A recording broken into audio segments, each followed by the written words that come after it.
Welcome to Community Connections. I'm Marnie, your host. Glad you're joining us on this beautiful first day of August. Can you believe the year's over halfway past? And as we go ahead, lots of things are great happening in our community. And speaking of, joining me now are two of the founders of two of the most impactful charitable organizations in our community. I've got Nicole Kennedy, who's the founder of Prescott Area Women Who Care, and Ron Fain, 100 Men Who Care, Yavapai County. So real quick, Ron, I know you started that first, 100 Men Who Care, Yavapai County. I remember your first barbecue. Yeah. So tell us the idea and how you came together on that. Well, I got the inspiration came from Nicole when she twisted my arm and said, "Hey, you're going to do Dancing for the Stars." And I said, "No, I'm not going to do Dancing for the Stars." It says, "Okay, here's your consolation prize. Put 100 Men Who Care together for Yavapai County." And I said, and I think I ignored her for a year, maybe longer, but I eventually got out of the fog of my head and decided, yeah, this is a worthy opportunity. Yeah. And we did hold our first event August of 2019. Wow. It was a formation event, and we had 40 men show up, and we said, here's what we're up to. We need to get 100 men show up at every event, bring $100, listen to some nonprofits, share where their needs really are in community, and then bless them with a $10,000 gift. That's and amazing. so we're really not a nonprofit ourselves, right? But we're really just a group that creates a catalyst, a space, and an opportunity for 100 men or more, 200 men, 300 people to show up, and all you have to do is just bring that $100 bill, check or cash, listen to what these nonprofits have to say, and be moved, touched, and inspired that we're going to make an impact that evening for them. And you do. You do. So conversely then, Nicole, yes, following right on the heels, you started Prescott Area Women Who Care. We actually started in 2017, so I was planting that first. Seed with Ron for a while. Okay. He was such a good sport. Yeah. So yeah, we started February 2017 was our very first meeting. Okay. And we were there's actually an alliance. There's a chapter of 100 Who Care chapters around the whole country. We'd heard about the concept and thought it would be great to bring to our community. Okay, and you got the women together. We did. And basically the same kind of idea. Everybody contributes $100. You listen to several speakers. I know I'm involved, so it's wonderful to feel like you're making a difference, even in the smallest of organizations and charities that, come and speak and present. And then actually they walk away with the amount of that's raised during that time. Now, we can always attend everything, so those of us that are part of it still commit to supporting that no matter who's chosen if we're not there. So again, I'll get a note or an email from Nicole and say this was the charity selected, and mail your $100 off, and it's tax deductible. It is amazing, and you are really truly making a huge impact, especially when you have a large group together. And you've got a combined event coming up, which is so exciting because you always have the gals over here and the guys meeting, but now we're going to have one big event coming up, and that is Thursday, August 17th. You talk about bringing 300 people together. I know, Ron, that's your goal, Nicole. So let's talk a little bit about that event coming up, and you are invited to join us to make a difference, because we are going to listen to Ron and Nicole, but talk about where this impact is going. The more the merrier. That's really the goal. And yes, I think that's the beauty of the Men and Women Who Care is its simplicity. At its core, it's philanthropy, but it's part of being, part of something bigger than yourself. And your $100 turns into $30,000 or more. That's the goal for that evening. So we encourage anyone to come and attend. You don't have to be a member.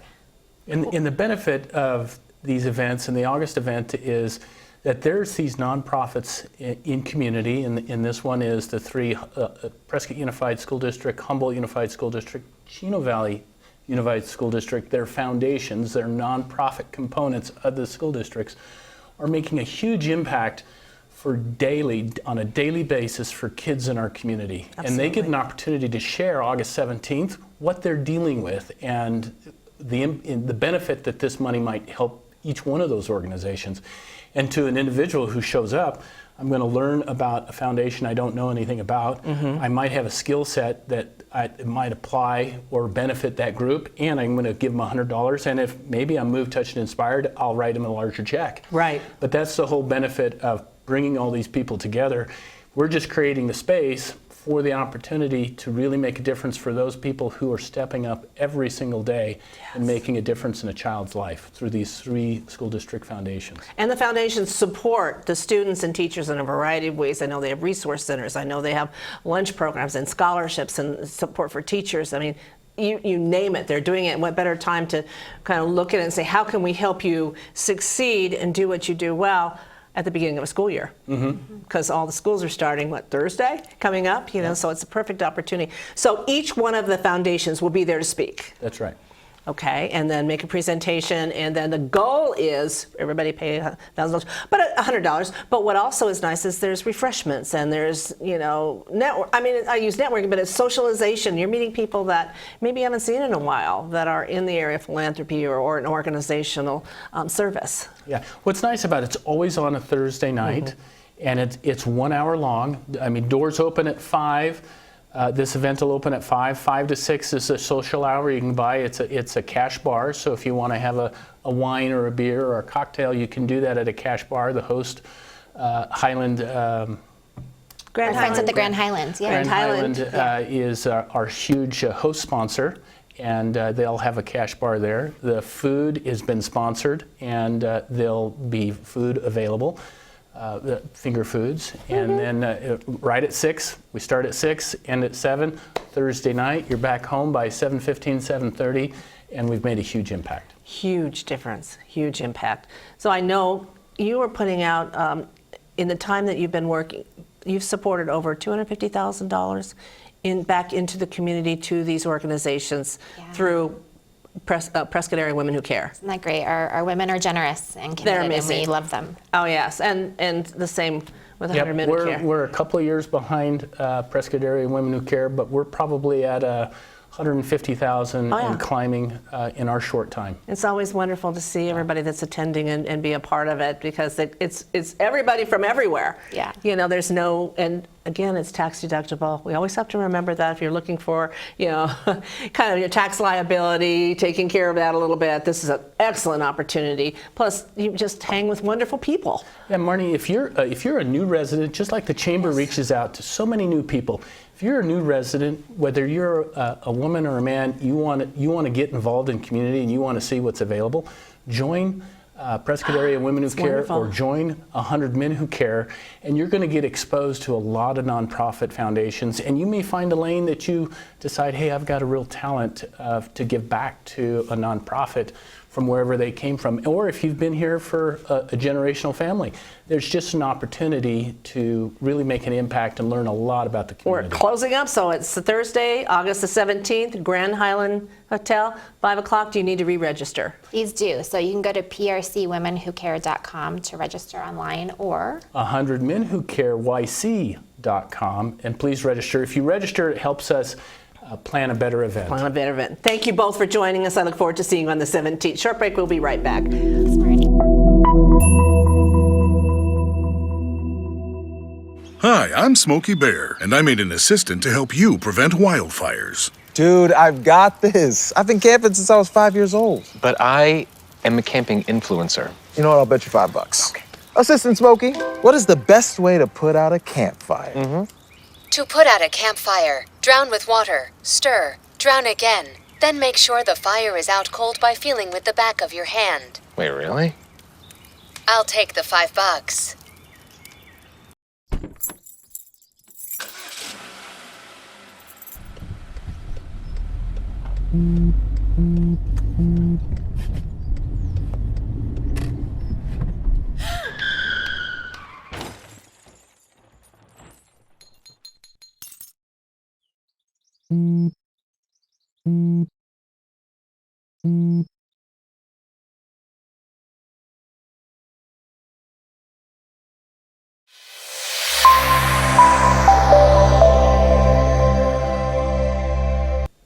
Hello and welcome back, Community Connections. Joining me now is Sally Jackson. I've known Sally since I got here about 17 years ago, and through the years our paths have crossed, and she is now the development director for one of my favorite places in town, the Charlotte Hall Museum. Welcome, Sally. Thank you. Thank you. It's great to be here and see you again. Well, it's good to have you. So tell us about your new position here at Charlotte Hall.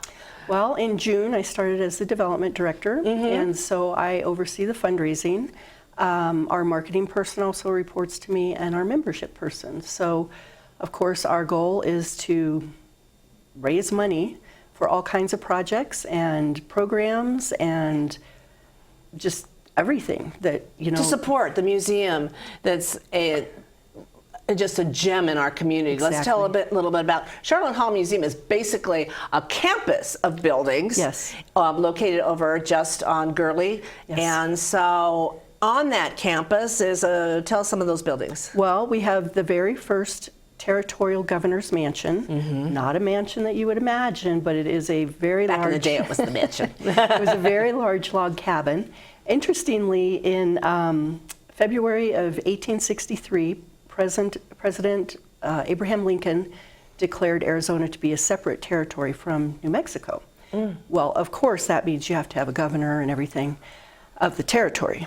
And the first guy, as you know, downtown there's Gurley Street and Goodwin Street and McCormick Street. Well, the first guy was John Gurley, but he died on the way out.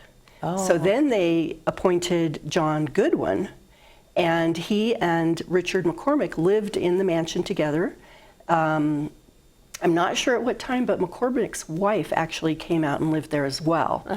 And then they did all the territorial business out of that mansion. So we have that as our kind of, highlighted building. The flagship of the campus, yes. But we also have two houses that were moved in the 70s, the Bashford House and the Fremont House. They're excellent representation of Victorian houses. We have the first, I think Fort Misery was actually the first log cabin, and they moved that. It was on Granite Creek down a little bit, kind of where the middle school is there. Oh, okay. And then they also have had support years ago to develop or build replicas. The schoolhouse, the ranch house. During the 30s, when Charlotte Hall was alive, okay, let me just clear that up right now. Charlotte Hall was a person. She was a woman who was dedicated to Arizona's history and collecting history and everything. A lot of people think Charlotte Hall is a building. It's a person. Right. So anyway, during the 30s, she was able to secure some of the government funds, when they were trying to put people back to work. So the Charlotte Hall building, which is right behind the governor's mansion, was one that happened. So we also have a really cool windmill. And I've got to tell you, Marnie, if you haven't been there recently, the gardens are fabulous. And that's one of the beauties of that campus is the gardens. Yes. And so we have this one area called the Territorial Women's Rose Garden, and it's dedicated to all the women who made it here and made Prescott, the early Prescott, what it was. They were wives, they were ranchers, they were school teachers, they were all kinds of things. And they're dedicated to them. Yes, yeah. Well, so that's open every day or most? Not on Mondays, not but on every day. Mondays, so even holidays. Tuesday, just check. It's charlottehall.org, I believe. CharlotteHallMuseum.org. And it's SHARLOT, Yes. Charlotte. So in addition to being able to visit the campus and the museum and the buildings, you do a lot of activities there. And a big one coming up is the Prescott Indian Art Market, which is one of my favorites. Yes, and this year is the 25th anniversary. 25 years. And this isn't just any art market. This is a juried market, or the artists are selected. They You apply. have to be invited. Yes, they apply, and they spend 2 days, this group of people, looking at every detail. Yes. And then they decide who is allowed in. I think this year we have around 90 artists, and they're jewelry, weavings, pottery, sculpture. We will have some dancers and some music entertainment, and of course fry bread. Of if anybody's course. looking for that fry bread. And that is taking place on September 16th and 17th. I'm pretty sure it's 9 to 5. And Is it on the back? is it? Yeah, I don't know. Did it say that? Oh, it's 9 to 5 on Saturday, 9 to 4 on Sunday. Okay, gotcha. So it's Saturday and Sunday. Yeah, so that's our next big event, and just a fabulous event, and really an opportunity to showcase these special works from some special people. Oh, amazing and authentic. And in most cases, the artist is right there, so you can Yes. speak to them, learn about the piece that you're interested in. Yes. And many times they're working at the same time in Yeah. between talking to the visitor. So it's $15 admission. If you're a museum member, which is very reasonable, it's free. So Well, and if you become a member that day, you can get in free. We're going to have a membership table set up right there at the entry gate, and if that's what you select to do, absolutely, you can do that. But then you can go in, and you're always invited to all of the events and activities, and you can get in to see. Anytime you bring your family and friends, you've got people into. You've got to take them to Charlotte Hall Museum. Yeah, and then we have some other things coming up. Of course, after the courthouse lighting is always the Frontier Christmas, and every month, kind of between April and October, we do the Living History Adventure, where we have reenactors, if you will, blacksmithing or weaving or showing those old trades that we don't Takes you back in recognize. time. Exactly. That's what's fun about the Frontier Christmas. Yeah. It's Christmas as it was celebrated back in the days. Exactly. When it was first starting out, and so it's really a lot of fun to see the simplicity of what was making Christmas special at that time. Yeah, and just the handmade ornaments and the popcorn, strung popcorn. And hands-on activities. Yep. You can actually take things away. Can't like at the Living History, you can make candles and all kinds of stuff for kids and everybody. So many things. I mean, I've been a member now since I moved here too, just to keep, I've got family and friends. We go to the museum. They have the most wonderful gift shop, which is always full of treasures that you might not find anywhere else in town. Great books in there. Great books and beautiful, beautiful grounds. Yeah. So, but this first thing coming up is September 16th and 17th, the Prescott Indian Art Market. And again, as Sally said, it's a juried show, authentic, real, just great artisans that are there. Yeah. They're going to be sharing. And if you're looking for some silver, some earrings, or do your early Christmas shopping then. Exactly. Come on in. We look forward to having everybody there and visit us. So for more information, charlottehallmuseum.org. Yep. And check everything out that they've got going on. Meanwhile, welcome, Sally. Glad you're part of our family. Look forward to working with you as we continue on. So Sally Jackson, Development Director, Charlotte Hall Museum. Thank you for joining us here on Community Connections. And we'll be right back.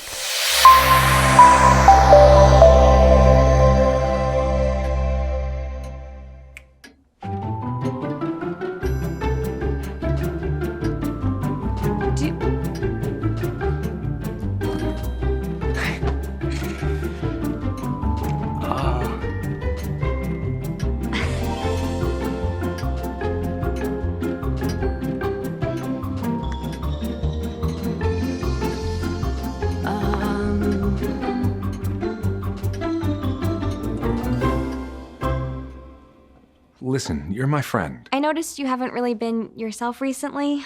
Yeah, I feel like something's up. How are you? Are you okay? Is there anything you want to talk about? I just want to know how you're feeling. And listen, even if you don't know what to say, I'm here to talk. No matter what you're going through, I just want you to know I'm here. I've got your back. When you want to talk, I'm here.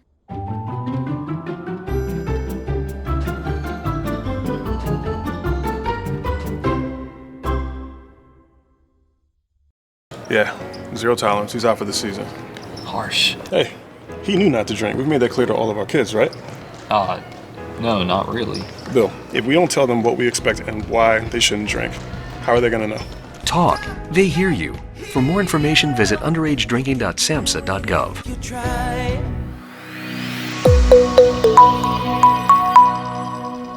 And welcome back to Community Connections. My next guest is Mona Stevens, who's the Development Director for Yavapai Casa for Kids Foundation, along with Alicia McCabe, Director of Weddings and Events with Starstruck Event Planning.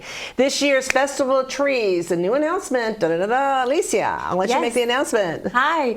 So we have chosen Yavapai Casa for Kids to receive 100% of the net proceeds from this year's festival. Yay! Mona, I'm sure that just absolutely thrills you. Oh, 100%. Yeah. Not me. It's what the impact it will make. Impact you're going to make. That's right. And let's tell everybody about Yavapai Casa for Kids Foundation. So Yavapai Casa for Kids Foundation for over 20 years now has worked to meet the needs of kids in foster care and those who are aging out of foster care.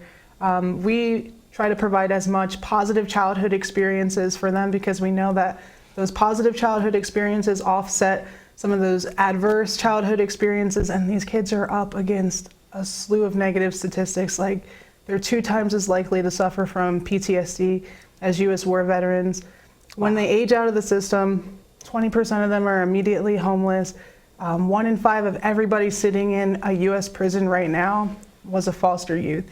So we don't want that for our community. We don't want those kids to go without. So we make sure that they have their emergency needs met. We make sure they have clothing, because we know $150 that the state provides per child per year is just not enough. I can't believe that's so cheap. Yeah, yes. I think it might have been a lot of money sometime in the past. A long time ago. Yeah. They haven't kept up with inflation. Yeah, not at all. And kids grow. So you could start out at the beginning of a year in one size and be 3 sizes later on at the end of the year. Yeah, especially when they're hitting their growth spurts. Right, right. So we make sure twice a year that they have clothing. That's every kid in foster care.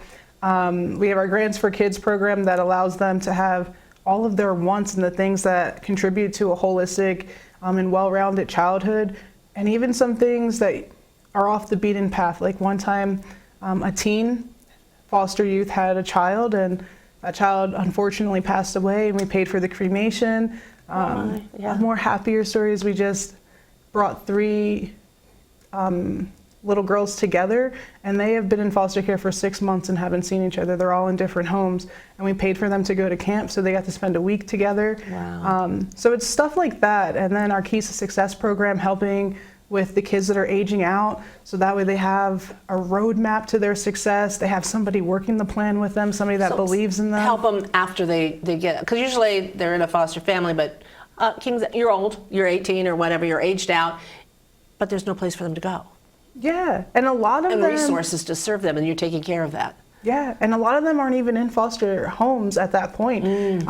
It's really hard to place teenagers. So a lot of, unfortunately, our kids that are teenage age that get taken from their home here in Yavapai County, they end up living in group homes in Phoenix.